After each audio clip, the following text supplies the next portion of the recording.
네, 이번 시간에는 자연수의 개수 0을 포함하지 않는 경우입니다. 자, 얘는 무슨 말이냐면요. 개념 잠깐 보시면요. 문제가 0이 안 나오고 다른 숫자들을 준 다음에 뭐 두 자리 자연수를 만들 수 있는 경우의 수, 뭐 세 자리 자연수를 만들 수 있는 경우의 수, 뭐 이런 걸 구하라고 해요.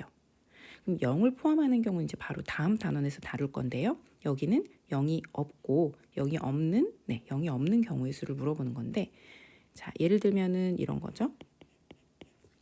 이렇게 숫자가 3개 있어요. 숫자 3개 가지고 두 자리 자연수를 만든대요.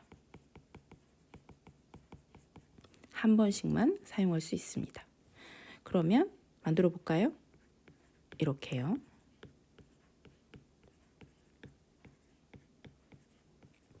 이렇게 만들어졌죠. 그죠?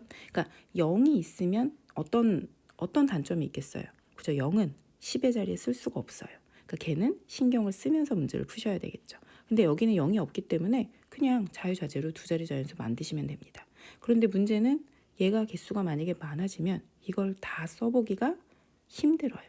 그죠? 그럼 얘도 어떤 공식이 있겠죠? 보시면 여기 10의 자리예요.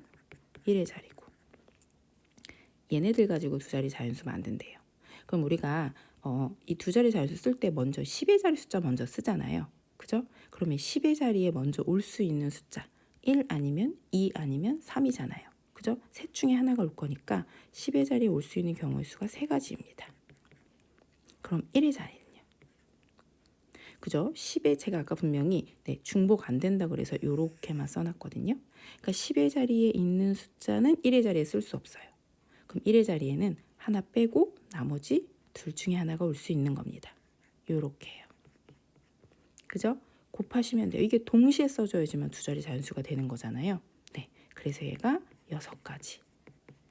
네, 요렇게 구하시면 됩니다. 세 자리 자연수일 때는요. 그죠? 얘도 똑같이 생각하시면 되겠죠. 세 자리 자연수일 때는 얘가 3개가 될 거잖아요.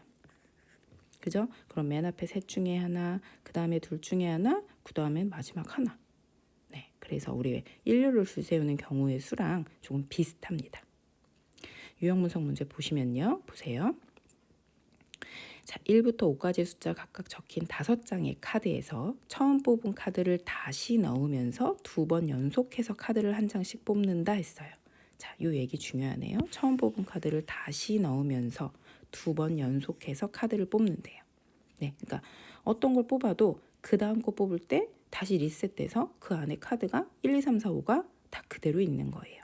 네, 거기서 또 이제 뽑는 거니까 얘는 다시 말하면 첫 번째 숫자와 두 번째 숫자가 같을 수 있다. 그 얘기를 하는 거죠. 자, 카드를 한 장씩 뽑는다. 처음에 뽑은 숫자를 X. 자, 처음에 숫자 X. 나중에 뽑은 숫자를 Y라고 할 때 얘가 되는 3X 플러스 Y가 18보다 크게 되는 경우의 수를 구하면 했어요. 네, 그러면 숫자 넣어보시면 되죠. 자, 근데 숫자를 넣어보시면 X에 1이 들어가면 택도 없어요. 그죠? 얘가 3밖에 안 되니까 Y가 막 15보다 커야 돼요.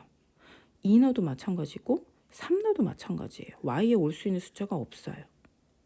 4는요. 4도 없습니다.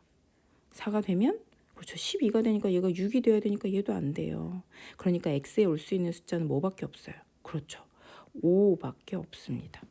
그럼 X에 5가 온다 그럼 얘가 15가 되거든요. 그럼 Y에 올 수 있는 숫자는 4가 올 수 있거나 5가 올 수 있습니다. 그죠? 그러니까 X가 5일 때 Y가 4거나 X가 5일 때 Y가 5 이렇게 되면 되죠. 그러니까 이 문제는 처음 뽑은 카드를 다시 넣었으니까 이렇게 5일 때 4, 5일 때 5 두 가지 경우의 수가 나오는데요. 만약에 문제에서 뽑은 카드를 다시 넣는다는 말이 없고 다시 넣지 않는다고 하면 얘는 5하고 4, X는 5, Y는 4 한 가지밖에 나올 수가 없겠죠. 네, 그래서 이런 문제는 좀 잘 봐두시고요. 이 문제의 답은 2번입니다.